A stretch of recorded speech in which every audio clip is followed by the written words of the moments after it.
Yeah, and I know in my own life, in terms of prayer, just because you're going into prayer doesn't mean you're going into silence.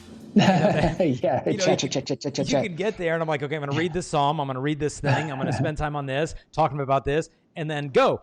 And so often I feel like I'm walking out of the door of the Adoration Chapel and God's like, oh, okay, I'll get you next time. And I'm like, I'm Right. glad we had a chance to talk to you. No, yeah, absolutely. I mean, like if you're going in for heart surgery, the doctor is going to knock you out. I mean, they put you under for a reason. That Yeah. reason is so you lay still and so the heart surgery goes well.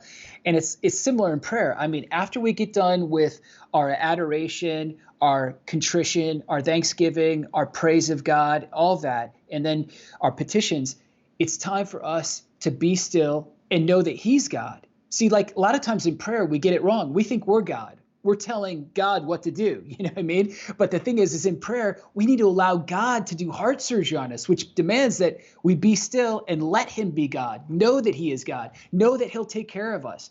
And so for me, I have this little thing that I do. I pray and then I wait and I wait and I wait and I try to really listen. And I might not hear anything right there in prayer or receive that direction that I need, but it's amazing. Like within an hour, within 2 hours, within that day, the insights come, and it's exactly what I need. Yeah, I remember a priest telling me once, like the fruit of prayer is most often not experienced during prayer. And I Yeah. think that the lack of knowing that makes us lose patience in prayer. Because it's like, okay, I'm Totally. going to try to be silent.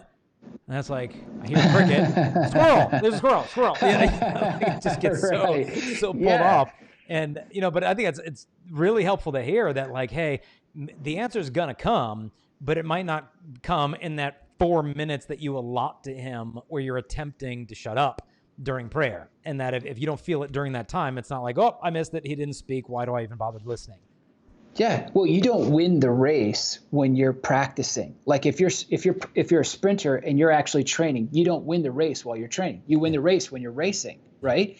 Or if you're working on your car isn't running. So it's like that with prayer. You might be praying, but then the car runs, or you win the race later because by turning yourself over to God and trusting in Him, you're saying, okay, I'm going to listen to you. I'm going to trust in you. I'm going to believe in you, even though I can't feel you, can't hear you, nothing.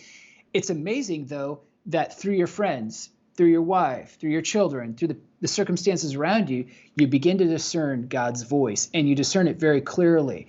And so I think that's the idea. There's the preparation, and then there's the time when He actually speaks to us and guides us. And I would imagine, I mean, this might be a generalization, but that receptivity, it tends to be more to the feminine genius, a natural thing. Whereas for men, Right. receptivity is like, no, I don't receive stuff, I do stuff.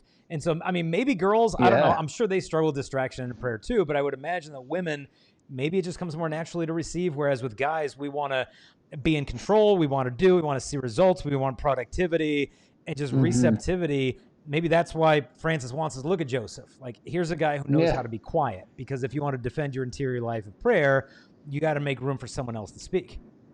Hey there, I hope you enjoyed that little clip, but if you want to see the whole episode where this came from, just click the link here. And in the meantime, we want to invite you to help us share this message, and there's a couple things you can do real quick.